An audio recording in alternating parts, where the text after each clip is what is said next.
Welcome to Common Unity. I'm Jason Fox. And I'm Dr. Gabriel Lewis. And we are bringing the community together with a common unity.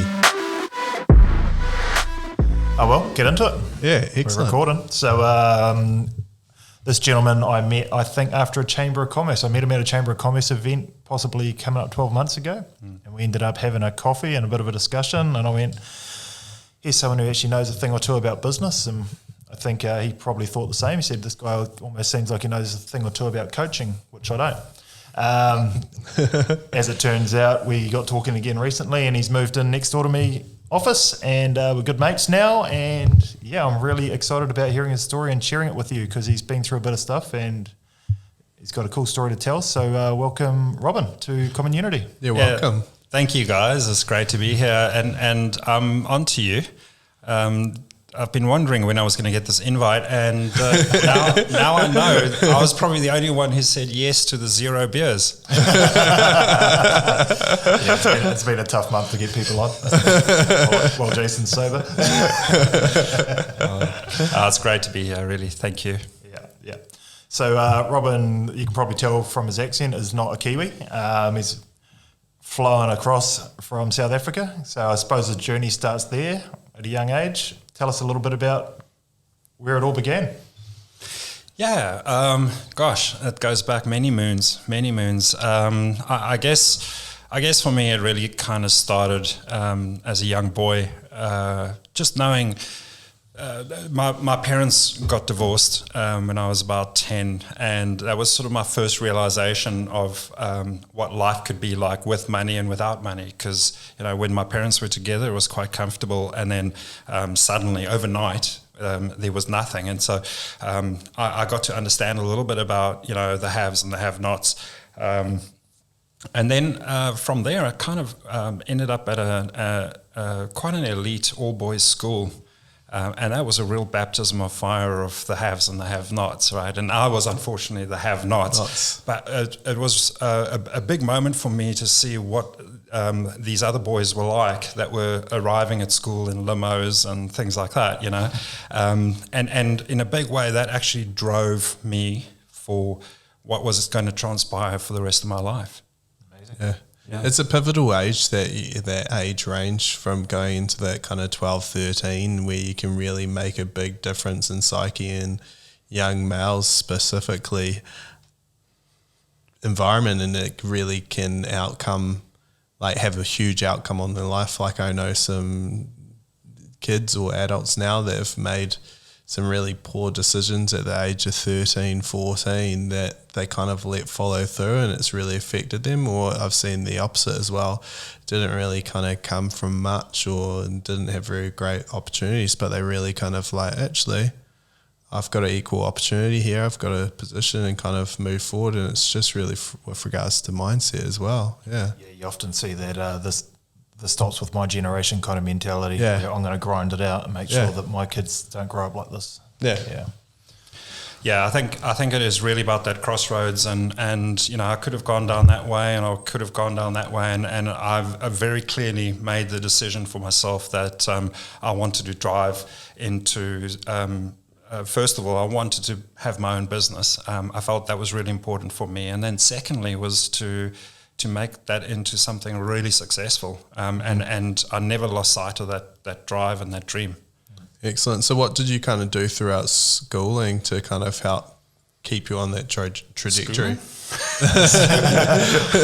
As little as possible. Yeah.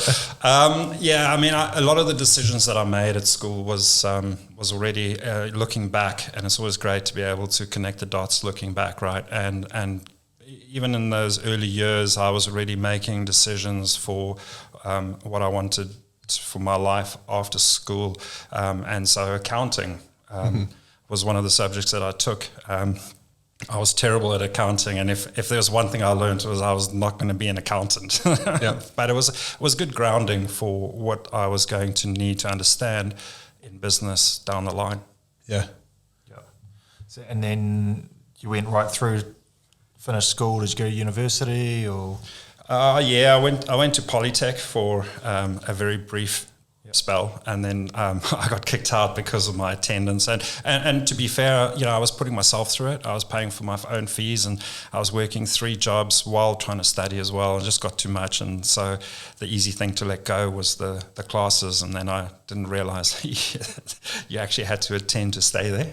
So that didn't last very long. And then I went to the Navy after that, did my military service, which was compulsory at that time, and came out of the Navy and really lost. And so a friend of mine told me about a graphic design course that he'd done, and it sounded really interesting, and it was on computer. And so that was the first thing I did after that.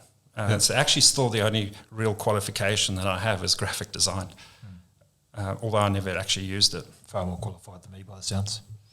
Well, it's the perfect example of you actually don't need qualifications to kind of get ahead. It's just really the mindset that kind of gets through, and it's what we've been saying on and harping on, and what a lot of business people actually know. And it's just from high school you're kind of guided down a particular route, but it's got so many other different pathways as well.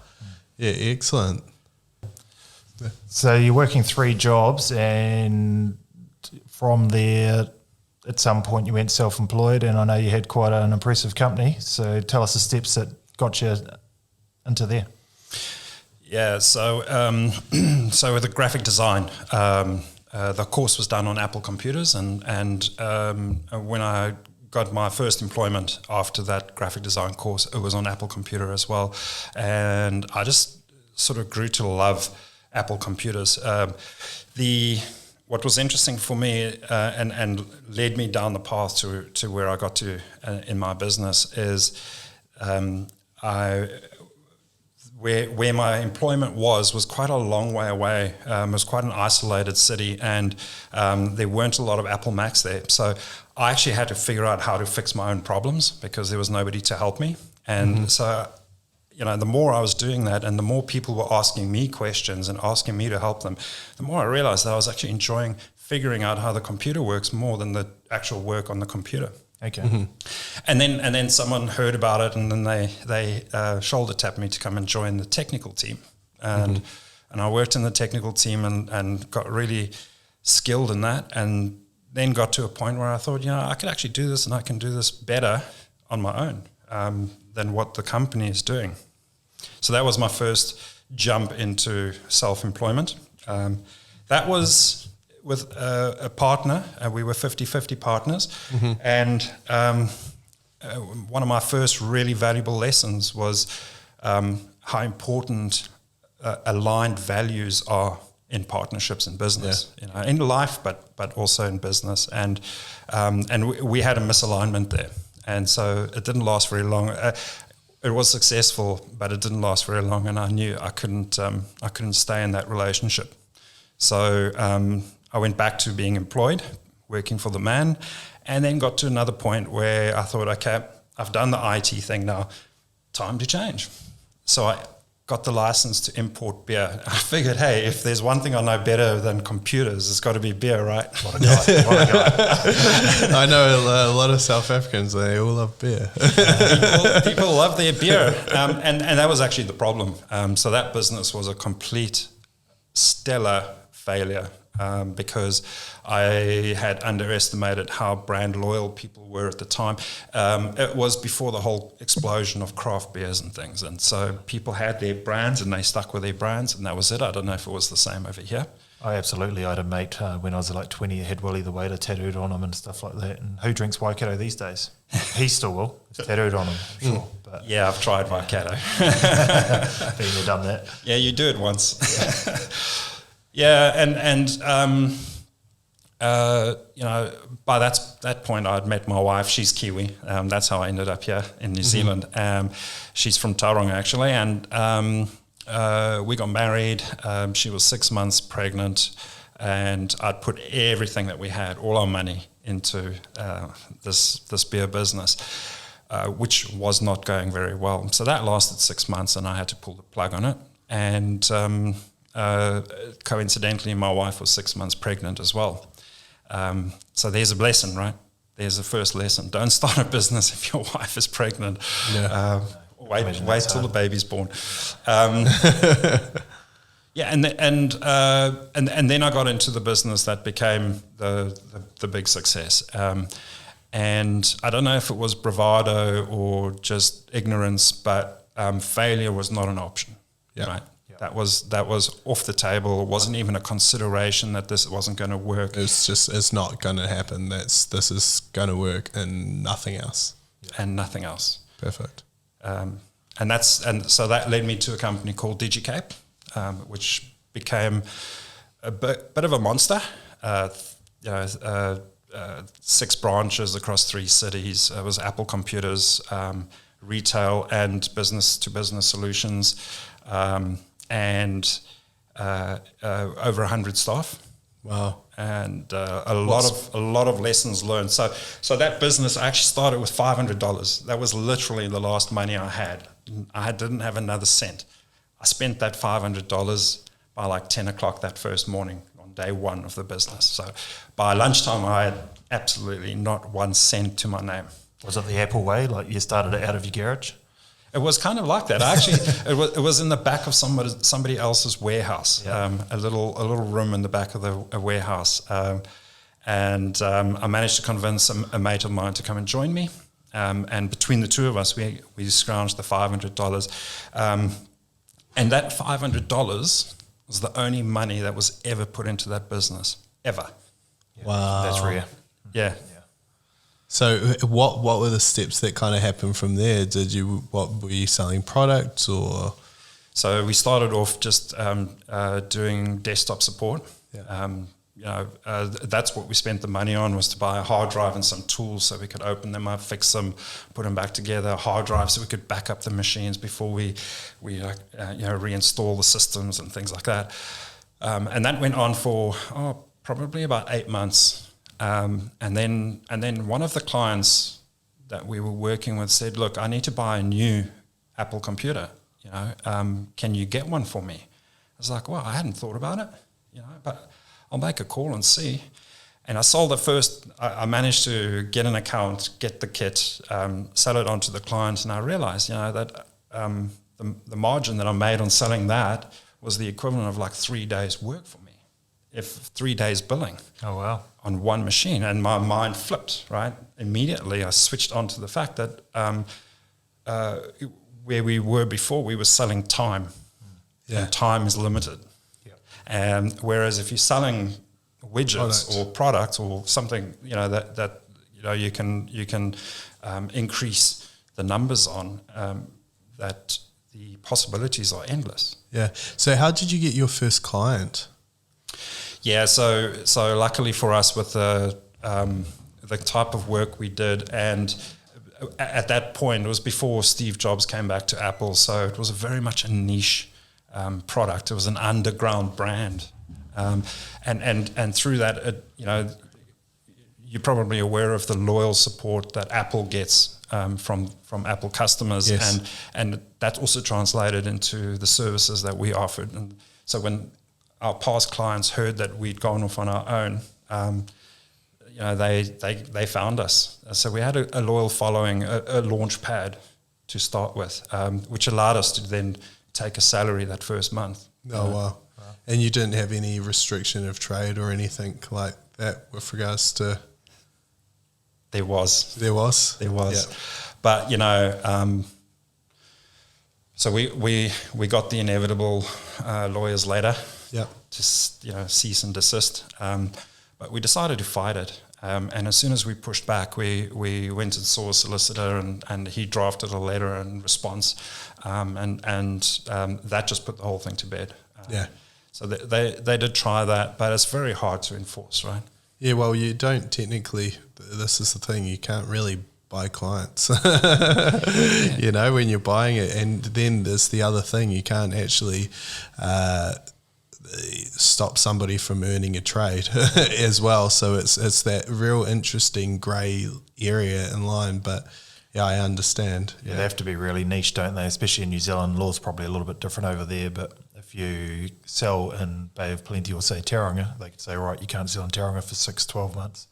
They couldn't say New Zealand, and a lot of our business is done nationally, so it becomes very hard to enforce. Yeah, yeah. The laws over there was more about we're entitled to have an income, and so the restraint of trade is almost not worth the paper it's written on. It's hardly enforceable in South Africa. Yeah, that's what it technically is as well. It's just common courtesy that you don't actively try and steal them. It's cool. And that was it. We didn't go out and solicit clients, and I think maybe that's why they dropped it. Because they realised it was the customers choosing it. Yeah. You didn't send out a mass email. You didn't send out this or anything. Yeah. Yeah. I get it. Cool. So you tinkered along just the two of you for how long until you started employing? I think it was probably about three or 4 months before we were so busy that we had to get another technician in as well. I started taking on more of the sales role. Certainly later on, the key account management, the customer relations and things like that. So, within a couple of months, we got to a point where there was more work than we could cope with. And we brought another person on. And within a year and a half, we were 15 people. It just grew that fast. Wow. Employing someone every month, eh? That's pretty impressive for a startup. Yeah. Yeah, it was a lot of responsibility. Again, I didn't study business or anything like that. We were just kind of figuring it all out as we were going. But getting to 15 people that quickly, it was there were quite a few things that we didn't do right, and that I would have done differently if I had to do it all over again. Yeah, sure. But I think at the end of the day, when you're making more decisions right than wrong, then you're on a good track. Yeah. So what was the population in the area you're in? Well, we were looking after the greater Cape Town area at that time, so the population was about 4.5 million, but market share, so it was mainly because it was this sort of niche brand at the time. And this was before the iPod and the iMac came out, and there were probably about 20 creative agencies in Cape Town that was actually using Apple. And within that year and a half, the first year and a half, we probably got about 30% market share out of that. Yeah. Beautiful. It's quite a dynamic growth phase, and I'm sure in that growing it in that period of time, you have learned a lot about management and team dynamics and all those things that I find personally and what I deal with a lot of people, and they're often stating it's not their job and the role that's the most challenging. You're trying to keep business. It's the internal team dynamics and keeping them employed and happy, and putting out fires and making sure it's got no cross issues there. And I'm sure you would have came across that as well. Did you find that or no? I mean, I only learned later on, the complexity of putting so many people together, especially people that don't really know each other. I saw a diagram of, when you've got 16 people, the number of connections between the 16 people, I think it's like 256 or something. Wow. And every time you add another person, that dynamic is exponential. Sure. That the connections of relationships between those people, that became really complex, really difficult to understand. When as a business owner that is on the tools and really busy, you just expect everyone to do what they're hired to do, right? But then suddenly you're dealing with all of this complexity of relationships and personality clashes and people protecting their fiefdoms within the business, and it's quite an interesting dynamic. And towards the end, when we were getting to about 100 staff, by that time, I was probably spending 70% on managing people, rather than managing the business. Yeah, which makes it hard to keep on the track that you originally designed to, it can do as well. Yeah, but it's such an important aspect too. Absolutely, well. and that was it, right? Because it actually needed that level of attention, because you're dealing with people. Yeah, and people are people. Yeah. You know, just because they arrive at 9 o'clock in the morning, go home at 5 o'clock in the afternoon, that isn't the full extent of their life. You know, they've got this life outside of the business, and so what I had to come to terms with was that it was almost like, giving somebody a compass when they arrive at work, but also understanding that they arrive with their own compass too. It's not about making everybody buy into your dream and your goals. It's giving them that compass to direct them on your dreams and your goals, but also understanding that they have their own compass with their own dreams and their own goals as a result. And so understanding people and building affinity and trust with those people became a really important part of what I had to do when dealing with 100 people. Yeah.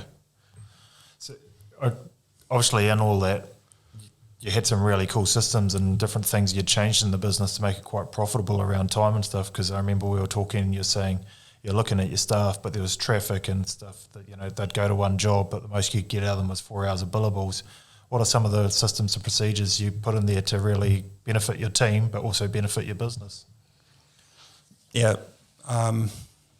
So, firstly, one of the things was to put a full system with business intelligence into the business, so that we had an hourly, it was updated hourly. So hour upon hour, we got a full view of everything that was happening across the whole business. So that was a real key change for us. So we shared all of that. We decided we wanted to be transparent because we were looking to build trust with our team. So that system was run throughout the whole organization. We had TVs up in each branch, and it showed the overall performance of the business to everybody. And it got quite granular, where we shared individual performances across the whole company to everybody. Initially, there was some resistance to that because people thought, just a name and shame, but actually it worked really well, and it started to have a real positive impact where people were supporting each other. If somebody was struggling, they actually started helping that person. That's cool. So that was one system. Another system that we implemented was a travel tracking system. So we would actually log in. So when somebody got booked in, we actually had the system that worked out the best routes and the best, so we didn't have duplications of people going to the same areas. We could then manage, if there was a call in a certain area, and it would be easy for us to get someone to go, to the next client in that area rather than sending two people out. So it was a really clever system that helped us streamline that.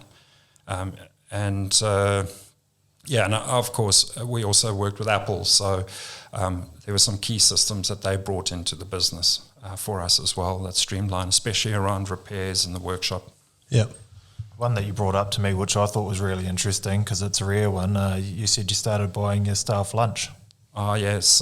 That's a good story, actually.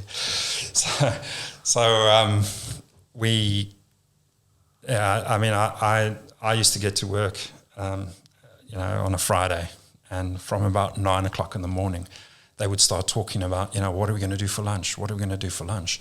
And this would go on until about, 10 o'clock, 11 o'clock, right? And then it would be, okay, right, we're going to do Burger King. Okay, what are you going to have? What are you going to order? This would go on until about 12 o'clock, right? And then the order would be placed. And by 1 o'clock, somebody has now been dispatched to go and pick up the order from Burger King. And somewhere around 2 o'clock on a Friday, people would actually sit down and do some work. And so, and then 3 o'clock, the bar opens and it's Friday drinks. So you're getting a 4-day work week out of them. Exactly. Yeah. So I got this idea and I looked into it, and I implemented this free lunch for everyone. Right. So we only on a Friday or every day? Every day. Every day, because the other thing, of course, is it was Burger King, right? Yeah. And what is the nutritional value that we're putting? What is the value of the stuff that people are putting into their bodies? So I researched and I found a catering company that would deliver lunch, and everybody placed the order. They'd have a selection of 3 things, but they were 3 healthy options.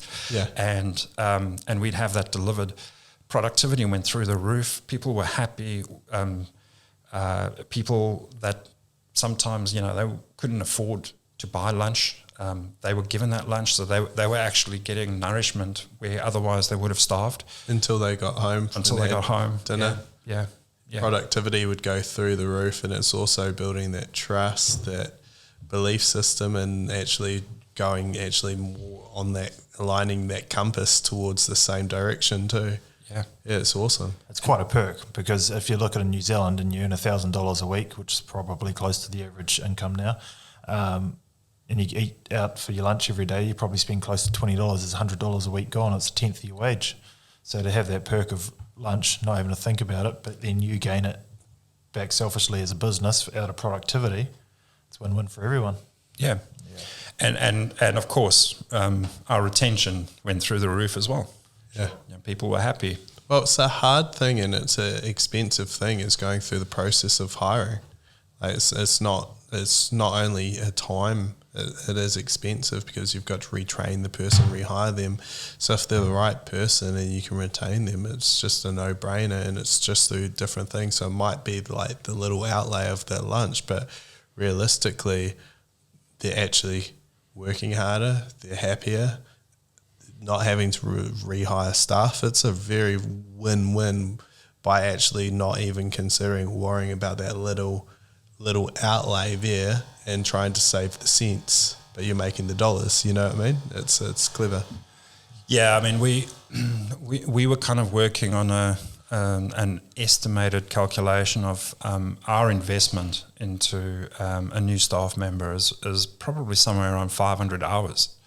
And if you've got a high turnover, that's 500 hours every time.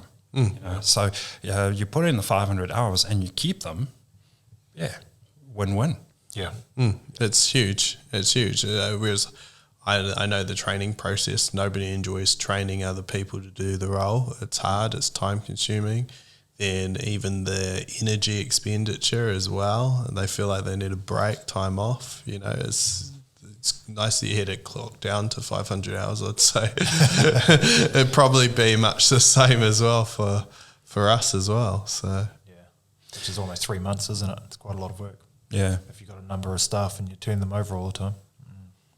Yeah, the other thing, just talking about recruitment, I mean, the other thing that we did too, a system that we put in place, was to invest more time in the hiring process, because another calculation of ours was that it works out at about 100 to 200 hours to work out a bad hire, to follow the process and work out a bad hire. So we got onto this idea of, okay, right, normal recruitment process is you bring somebody in, you interview them for an hour, you bring them back, interview them for another hour, and then you offer them a job, right? I think that's quite a common process for a lot of businesses, and we were guilty of it. And so what we did is we changed that into like a 10-hour investment up front before hiring someone. So we really dived deep, and we got them to actually do things like, if you're in a sales role, to come in and do a presentation on any topic. It doesn't matter, any topic, but do a presentation to the sales team. And the sales team then gives feedback and tells us who they feel was going to be the best person to fit into their dynamic. So we included our teams in the whole recruitment process. So we went from about a 2 to 2.5 hour to a 10-hour recruitment process before offering an employment contract. Yeah. Wow. It's important to get the team on board, because if the team's dealing with them and they're not, I've implemented all these same things into my business as well, and I haven't had to rehire in the last last couple of years actually. So yeah. Well, it's smart, because it's those people that spend all day with them. You go back to your office and running the business, and they sit in the office and discuss what they're going to have at Burger King for 3 or 4 hours before they go out. But, I'd call that one very indecisive team. Clearly, it's barbecue bacon double cheeseburger. I can't handle Burger King, Shit. It's like, well. So it's good that you had the healthy options as well, because it's promoting wellness as well. So it's excellent. Yeah, and that was really important for me, to give people healthy options, and to start educating them too. Because when it's all and we had a lot of young people there, and that was their go-to. They've suddenly got some cash in their pocket, and it's burning a hole, and Burger King is it, or Macca's, or one of those, and there's just no goodness in that. No. But you remember what it's like being a kid too. I mean, growing up having a peanut butter sandwich every day and a banana, then all of a sudden you got a little bit of money and you can actually have a burger every single day. Like, it's like winning the lottery. Yeah. Although it may not be that good for you, that's kind of the mind frame, isn't it? Yes, no more peanut butter sammies. Yeah, I remember it was like if it was your birthday, you were able to get McDonald's. Yeah, or the payday treat. Yeah. Yeah, excellent. So when did you move across to New Zealand? What did you end up deciding you kind of wanted to change and sell out the business, or what happened? Yeah, so, I think just before I go to coming to New Zealand, one of the reasons that I decided to move here, and there are a number, and a lot of South Africans are here because of crime, and we certainly had all of that as well. But one of the main reasons is that South Africa is a developing country, and because we were importing in dollars, we were buying Apple kit in dollars, I realized that I had to get really smart on Forex and a global economy and stuff like that, so that I could start to predict what was going to happen as much as one can. So I got really smart on that, and developed my own skills in economics.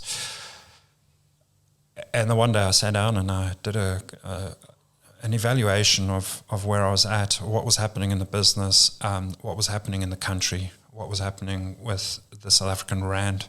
And I just realized that it was going to take about 10 years. The business was going to devalue, and it would take about 10 years to get back to the value that we were at that time. Mm-hmm. And obviously I had no prediction of COVID. Nobody knew that was going to happen. But I just wasn't prepared to stay there for another 10 years just to get to what the value was now. So I made the decision to sell my shares back to my other partners, and then exit. So it was a promise that I made my wife on the wedding day, is that one day I was going to bring her back home to New Zealand. She'd actually given up, because it was a 5-year plan, and 25 years later, she hadn't heard anything more about it. And so, I went. I still remember that it was on a Sunday. I had one of my, solo meditative moments of, clarity. Yeah, it was just one of those moments. And I went to Michelle and I said, "Hey, I promised you. It's time. I made that promise. I'm going to deliver on that promise. Let's go." And that Monday morning I walked in. I'll never forget, because we actually had a directors meeting that day. It was a shareholders meeting, sorry. It was a shareholders meeting. And I walked into the shareholders meeting and said, you need to find a new CEO, and we need to talk about who's going to buy my shares. Yeah. How did that go down? It was mixed feelings, because when I laid it out, not everybody understood, or not everyone agreed with my future prediction for the economy in South Africa. A lot of people felt I was being pessimistic about it, and I needed to be optimistic, or more optimistic. But I really did stand by what I believed. I believed in what I was saying there. So, they initially there was some pushback, and they tried to keep me, but then they understood the reason, and they were very supportive. You know, when I say very supportive, they basically gave me everything that I asked for, and then some. Oh wow! Oh, it makes you really feel valued there too. You know, you've built the right culture and the community there to help support you in your direction and vision. You know. Yeah. Yeah, I you know, it was my family, it was my extended family, and you know, we'd gone through a lot together, and we'd come out, you know, on top and winning and strong, and the business is still going today. You know, through COVID and everything, they've done really well. I'm really proud of them for what they've done there. Awesome. And did the market in where you're from kind of hit the direction that you anticipated? Yeah. You know, I think it was inevitable. So there's a lot of corruption in the government, and the politically there's a lot of corruption. It was just a recipe for disaster, and everything that I thought was going to happen did happen. Then, of course, COVID happened, and that just threw another curveball into the whole thing. So what would have been a 10-year plan to recover to that value that I was at would probably now be a 20-year plan. You know? And I would have been stuck. I probably would never actually have made it to New Zealand had I been there during COVID. Yep. And that goes to just trust your gut and what really feels right with you. And with regards to business, whether you believe something, it's just like, actually, it's not about being optimistic or pessimistic. It's just about trusting your gut, what feels right for you when you're making the decisions. Like what you might see, somebody else might not agree with, and that's okay, but you went with your gut, and that's a big part. Yeah, there was definitely that gut feel, but then there was also the data that supported it, you know. And to me, that's the best decision, is when your gut tells you one thing and the data supports it, then it's a go. Yeah, whenever I've overridden it, when it's got the data that tells me, and then I've had somebody else talk me out of a decision, and I've done it with my own business choice when I first started becoming a chiropractor, had a role, and it was an amazing opportunity. With a phenomenal chiropractor that I'd learn amazing things. I did learn amazing things, but one of the advice that I got was amazing chiropractor, incredibly difficult to work with. Some of the advice, and I'm like, look, I'm great with people. I've worked with Nike and I've learned a whole lot of skills, and I'm great with people. And yeah, wow. But I didn't go with my gut. Something told me not to do it. I'm glad I did do it because I learned heaps. But you learn a lot about yourself. Yeah, learn a lot as well. Yeah, a lot about myself, what I did do, how I could have communicated differently, or even how optimistic I am, and but then I also learned positive things, how I don't want to manage a team and how I don't. So I've turned it into a massive positive, and I'm super grateful for it, and I probably would do it again, but if I wanted to be there, it was not the right opportunity. Yeah, that was actually a huge lesson that I learned in that business. You know, we were so customer centric, we were so service driven. We were, you know, literally having meetings about service to customers, and somewhere along the way, I cottoned onto the idea that, you know what, our staff are our customers too. And as soon as I had that mindset change and I started, you know, looking at it that way, and the way we treated our staff was, you know, as much attention as what we would give our clients, things really started to change for us there. And one of the biggest lessons for me, you know, was exactly that. Our staff are people, and if we just treated them like we treat our customers, they will treat our customers like we want them to. You've hit the nail on the head, because I've gone into places before and I'm like, what the hell? And then you get a prickly response or anything from the staff, and then you go through and you're like, oh wow, you can tell that their boss isn't the kindest to them, you know, and it shows through, even just in your response, or not trying to kind of make things work. Oh no, yeah, it's so important. Yeah, but it builds the community and team as well. Like, that growth. It's a no-brainer. I just don't understand why more businesses don't do it, because that essentially is your business, because they're looking after your business. Yeah. I think that comes down to the same reason we get grumpy at our kids and go, well, why don't you just pick that up? Like I've told you 10 times to pick it up. It's, no one's actually ever trained how to deal with people. They're not trained how to deal with the kids. They're not trained how to deal with staff. They just fall into these roles. Yeah, and challenging situations. And a lot of people think business, you need to be bossy. You don't. You just need to guide. It's in the title. I'm the boss. Yeah. Yeah, I mean, I was aware of this subconsciously when I was running my business, but now in the role that I'm in now, I'm very much aware that the important thing is to get to this point of a shared reality. So when a boss tells somebody to do something, it's not a shared reality, it's just one person's reality, right? So somebody will do it because they're told to do it. But if you can get someone to understand why they do it, a shared reality, that is a far more impactful way of getting things done, Yeah, I can resonate with that. We've got this goal, okay, as a practice. Goal as a practice is to, this is a completely abbreviated version of our actual vision, goals and everything. But it's basically to impact as many people's life in our community in a positive manner. Okay, now in order to get to that goal, all the other pillars have to be actually filled in, and it's important for our team to actually always stay alight on that goal. Our goal is not to make as much money as possible. No way. It's not about that at all. It's the impact. But if you start shifting that goal where it's like, I want to make as much money, no, because then it changes the whole direction. That goal's actually in the other direction completely.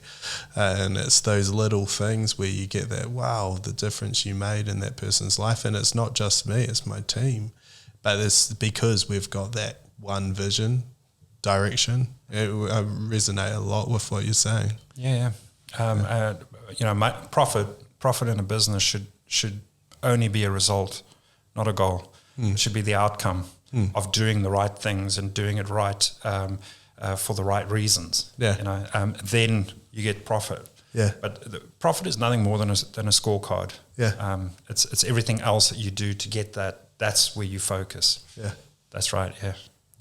So you're talking about the economy falling away over 10 years. What year was it that you actually exited the business?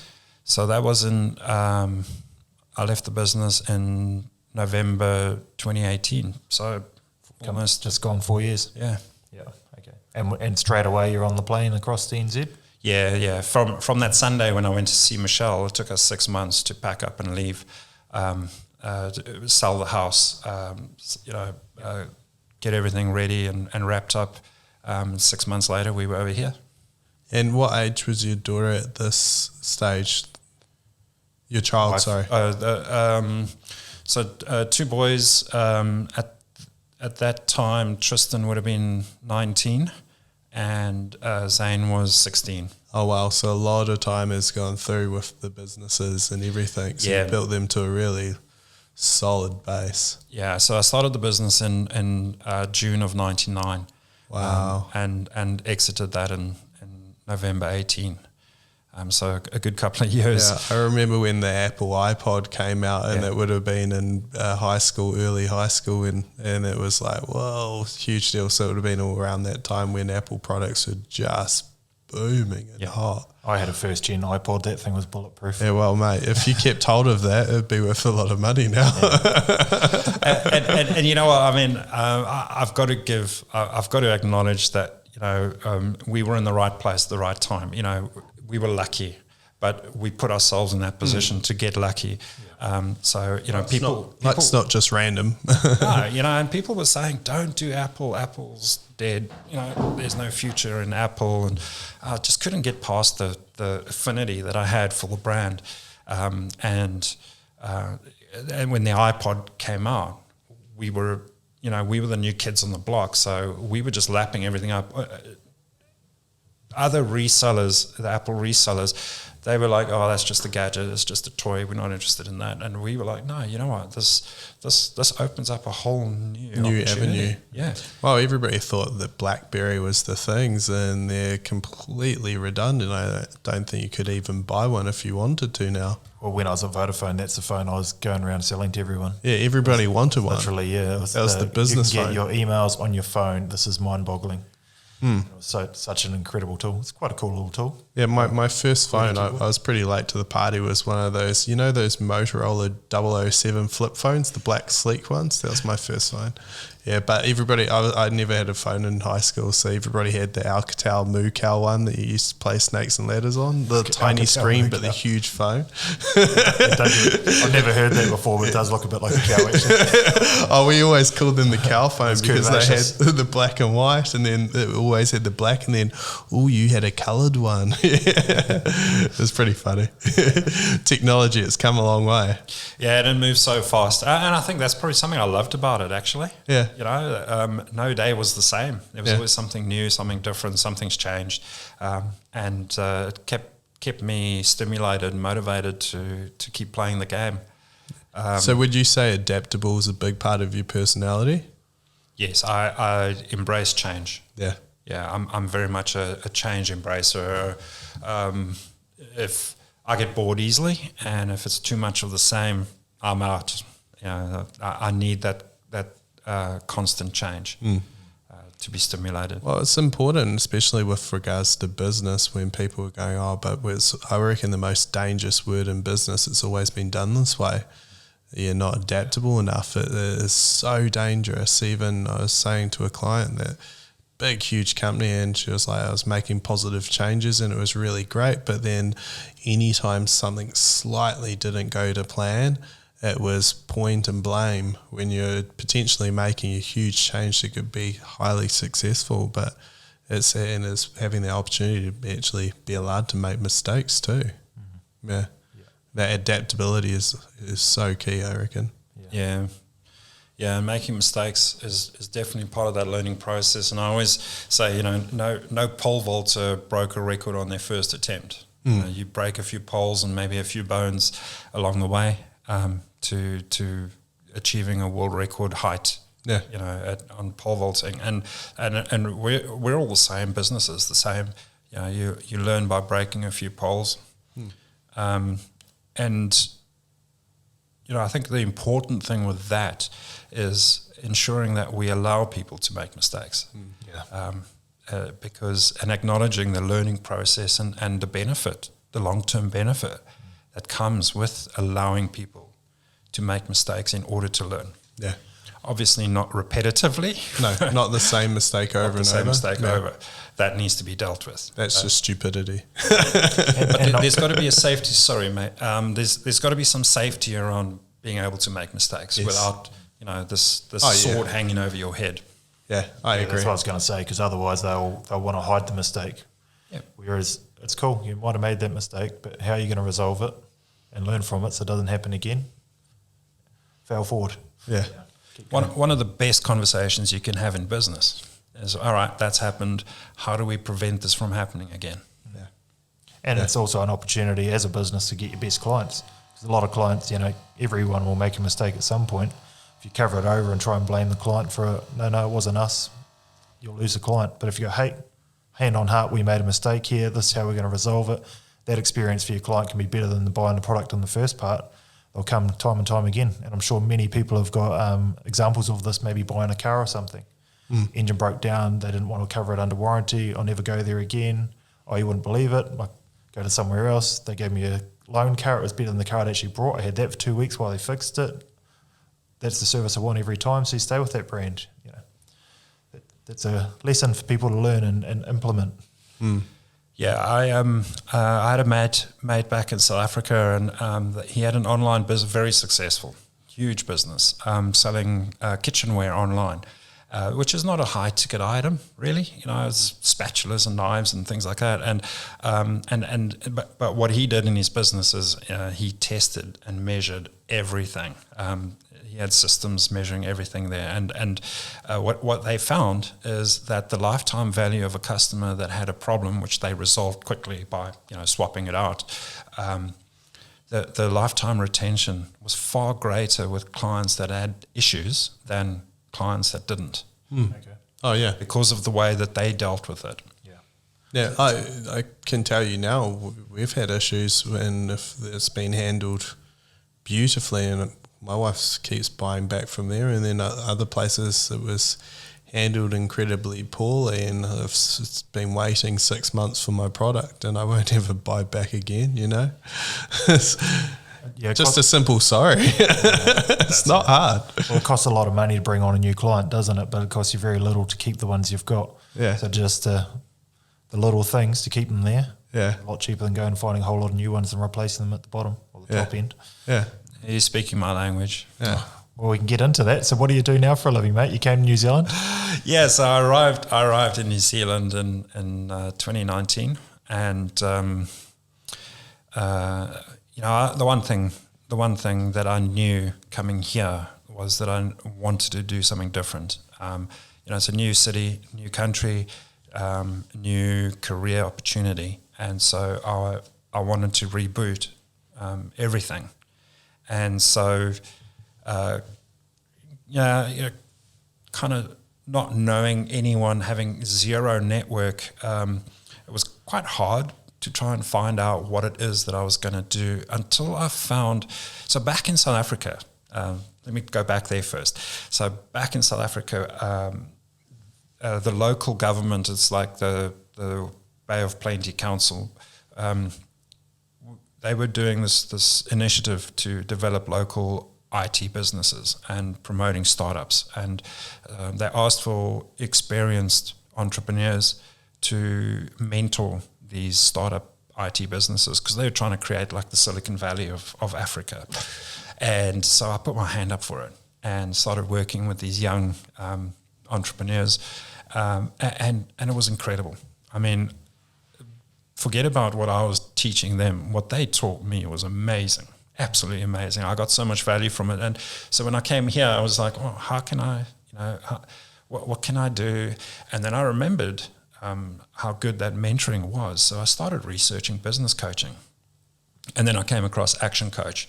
So that's where I'm at the moment. I'm a business mentor, business coach, and consultant with Action Coach. And I honestly believe I'm exactly where I need to be. Yeah. And the difference that I can make for people is significant and rewarding. Yeah. And I love it. It'd be not only rewarding for yourself, but for them as well, getting them more aligned with their compass and direction. I can exactly see with hearing your history and what you've kind of experienced as to why this is actually such a perfect role for you. Like the ups, the downs, the rewards, the challenges, the mentorship as well. It's so cool. Yeah. And the great thing that I can bring is I can relate to where you're at now because I've been there. Where you're at in your business right now, man, I've been there. I know exactly what you're feeling and what you're going through, but I also know what's lying ahead for you. And I want to get you on that journey. I want to get you on that path. Yeah. Because it's a beautiful world beyond this. For example, I used to work 16-hour days. And I was like, why are my mates going and playing golf and going on family holidays? And I'm not doing that, And the reason was because I was so important. I had to have all the answers in my business, right? And I thought that was what was expected of me. But when I realized that actually all I needed to do was ask the best questions in the business and let other people answer them, and that's what people are hired for, then suddenly my life changed. And what was a labor of love and was painful because, 60, 80 hours a week was hard, especially with a young family. It became a life of I only went to work because I loved what I was doing and I loved, new products and new things that Apple was coming up with, and that kept me going. Yeah, obviously your wife would have been very aligned with your vision as well because 60, 80 hours away from home each week. I know it's hard raising kids, let alone I have a hard time and challenging time when I'm looking after daddy daycare for an afternoon. It gets quite challenging. Pretty high energy at your house, mate. Yeah, it is high energy. It's great if they'll come and spend time in the shed and we work on the car and they're all building something together. But if they want to go and see mum and trying to run off to mum and mum's trying to work, it's a challenging time. So, yeah, so you, obviously your wife was very aligned with the visions and goal. Yeah, I think Michelle was, I think she was pretty traumatized by the stellar failure of the beer business. And so she, as long as I was bringing home the bacon, she just let me go on with it, you know, but it was hard on her. And I know it was because, you know, she was raising the two boys almost solo. One of the biggest regrets actually for me was the amount of time that I did spend at work. And how long it took me to realize that I didn't have to do that. And all I needed to do was change my mindset and my ego to, you know, not being the smartest person in the business, but actually making everybody smarter around me. And then my life took on a whole different direction. And I was able to, you know, take those half days and go surfing or go on annual holidays and things like that. Yeah, it just wasn't accessible to me previously. There was just no way I could do it. Still don't hear anything you took the wife to, though. You just come back from 2.5 weeks surfing without her. Can we move along? Poor thing. She might listen to this, eh? Just remember that. I'm going to say I love you, Michelle. Yeah. Keep digging. Yeah. So when are you taking on holiday? I've just come back. But I think I've timed it pretty well because for those listening, it's November now, and most of my clients are going to close off mid-December. So I think I timed it perfectly. Right? Yeah, so I've got a holiday, and then I've got another holiday coming up. I love you, my clients. Just coming back to Michelle, I think she knew that there was this thing that was going on, and it was growing, and it was taking heading in the right direction. It's going in that direction, and it was getting a life of its own, and it was, it did give us a lifestyle that we really enjoyed as a result, and I think she was good with that. Yeah. But so then we made the decision to come to New Zealand, and she was really good with that. She was really happy, and coming here has been incredible. A lot of people ask me, so what do you think of New Zealand? It is incredible. I've absolutely loved it, and I timed it perfectly too because of COVID. And New Zealand was the best place to be then, right? So I'm really enjoying being a part of this community. That's cool. Or common unity. There he is. I didn't even pay him for it. He wants to come on again. So it's got a question that we kind of often ask everybody. Okay, it's and you would have if you've listened to the podcast, but it's what's some advice you'd give your younger self at some stage in life? It doesn't have to be a particular age, but at some point in life, if you heard this, it may have been super beneficial for you.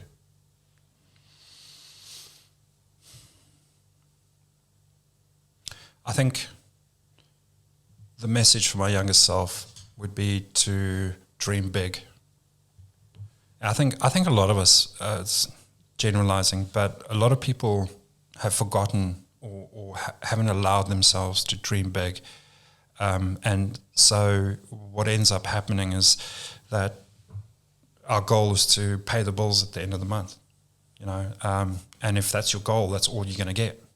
Even if it's not a goal that you set for yourself, but if that's what if that's how we think, then that's the results that we will get. And if we think bigger, and we reach for the stars and land on the moon, that sort of idea. If we just allow ourselves to dream bigger and understand that we're not playing a zero-sum game here, that there's abundance and enough for everyone to fulfill their dreams, that would have put me on to the path of achieving greater things faster than what I did. Yeah. You know, so what was a 19-year journey I could have done in 10 if I just allowed myself and gave myself permission to think and dream bigger. What age did you start to dream bigger? I'd say probably it would have been about 4th or 5th year into the journey. I remember Apple at that time. They came to us. I think we were doing nationally. So national Apple sales was about 4,000 units per year, and they said, we're going to push this to 4,000 units a month. And I thought they were mad. I thought it was, absolute ludicrousy on their part to think that that's where this potential market could go to. And we did it. And that, when I put 2 and 2 together and thought, right, that was an impossible dream, but actually we did it. So we needed to believe it. If we'd believed it, it would have happened quicker. That really switched me on to that sort of blue sky, bigger thinking. Yeah. And it had a massive impact on the business once we started doing that. 12 times it.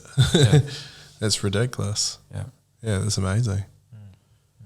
Yeah, I was talking about it recently. It's Kiwis often have this thought pattern of, I'm going to start a business, and their whole goal is, I just want to replace my salary. I just want to replace the wage that I've got. That's a lot of stress to take on, starting your own business just to replace the money you earn. To be, air quotations, your own boss. It's pretty easy to have holidays and your ACC paid and your KiwiSaver contributions, all the rest of it. If you're going to start a business, think big. Yeah. I think it's for me, for a business, the risk reward's too low if it's just for that. It's way too low. It's pointless. Yeah, 100%. Yeah, it's really pointless. So but it's as well as in New Zealand culture, like Izzy Adesanya just lost his fight in the weekend, and you go in the New Zealand Herald and you look under the title of New Zealand Herald is shocking, atrocious, and then it's got all the people underneath it ripping him apart. Oh, really? It's just shocking, and it's just New Zealand's culture of tool popping. That they're not even tool popping. They're tool popping other people, but they're also tool popping themselves. There's that kind of limitations belief subset. So you must be breaking that a lot with regards to what you do. Look, I'm a firm believer that we need to celebrate our wins. Yeah. There's so many benefits to celebrating wins, mentally, mindset wise, but also physically, because when we celebrate wins, our body, our brain produces our happy drug, and so we start craving it. And the All Blacks, if there's a tall poppy in New Zealand, it would be the All Black rugby team, because they just achieve everything, right? They just stand head and shoulders above almost every other rugby team. And that'll do it for tonight, folks.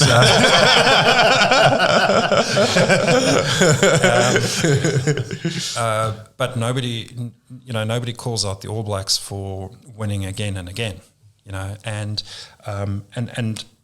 but that's what the All Blacks need to do to create a winning culture, and that's what we do. That's what we should be doing as a community and as an economy. Building each other up and allowing it to be okay to be your Israel Adesanya, and you back yourself and you believe in your skill set, because I can tell you now, if he didn't believe that, he would not be a quarter of the fighter he is. Like, he is so phenomenally good. He's technically good, but his mindset is beautiful. Yeah, he handled it so well, eh? He just walked off and it was awesome. Cool. I'm blessed to be here. He's already gone through. He's like, this is going to be I'm going to fight him another 2 times. He's got, okay, I lost this. Well, that would have been it, but I'm going to fight him another 2 times. I'm going to win the next one, and then we're going to fight again and put it to bed. And you know what? This is on path of my greatness, and this is almost like the villain to my story, and that's okay. It's such a champion mindset. He's He's a heck of a guy. Yeah. So, yeah, no, thank you so much for taking the time to kind of come on there. Is there kind of anything that you kind of want to touch upon that we haven't covered? You haven't covered off anything with the Action membership. Do you want to touch on that? Because you're doing the one-on-one coaching, but you've also created a program that's more accessible to more people. Yeah.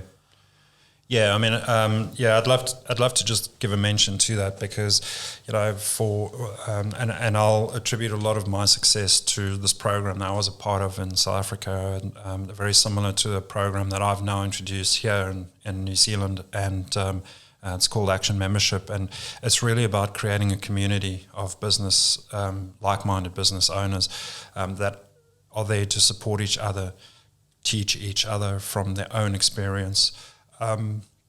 Be educated by people in the industry on good business practice and methodologies and tools for business. And I just really encourage people. I think mental health is a massive problem in New Zealand, and especially with business owners. And I can relate to it because for a very long time in my own business, it was lonely. It was lonely at the top. It was lonely as a leader. And this is a program that's really designed to help leaders to network and support each other to grow together. Yep. And purely based on shared experience. Yeah. Yeah, it's something that I've actually jumped into. So I was one of the first people to jump on the program, and I've done the BNIs and the Chamber of Commerce's and all that sort of stuff. And the issue I always had with them is you get a bunch of like-minded business operators in one room, and we pitch each other maybe on selling or on our business. We do an elevator pitch, and then we all go about our days. But you never actually sit down and get down to the nuts and bolts of how you're feeling, what's happening in the business. And that's what I've found in this program is you've really got that. We go through that, but we've also got each other, keeping each other accountable. So I've likened it to if you're a CEO of a company, you've normally got a board of directors around you. If you're stuffing up the board of directors, they're going to want to axe you. If you're a boss in the company, you're going to do that for your staff, but who actually does it for you? It's all too easy to go, I'm just going to duck off and play golf, and man, am I guilty for that. But this program's really kept me on track over the last few months and really pushed me to ensure that I've ticked off the things I said I was going to do. And how has that impacted your business?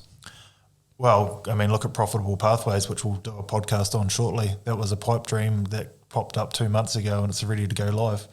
So, something was born, and we've cranked it up, and it's about to rock. So, and it's because I tell someone that I'm going to do something, and shit, I've got to make sure they're ticked off. Yeah. I don't want to be the only one there that hasn't done my to-do list. So it's really driving me. Yeah, so the program is based on an acronym called CARE, and it's Community Accountability. So community is, bringing people that are in the trenches together. Accountability is, we're all guilty of procrastination, but when you are accountable to peers, it drives and motivates us more. Results, the whole program would fail if there were no positive results out of it. And then education, and it's business education is at the core of that. So, we can fast track the development through personal and professional growth. Yeah.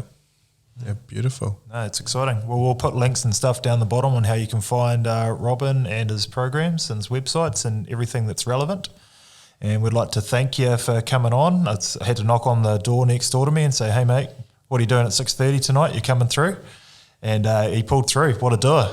Yeah. So can we pull out the real beers now? Yeah. You're welcome to. You're into it. You want a gin as well? Hey, listen, it's been absolutely great being on the podcast. It's great to actually just stop and look back at what's happened in the past, and that drives us to what happens in the future too. Yeah. So I really appreciate the invite to come on this today. Cool. Appreciate it, guys. Yeah, thank you. Thanks for coming. I've loved listening to all of it. So thank you very much. All right. Thank you. That's a wrap. That's a wrap. Okay.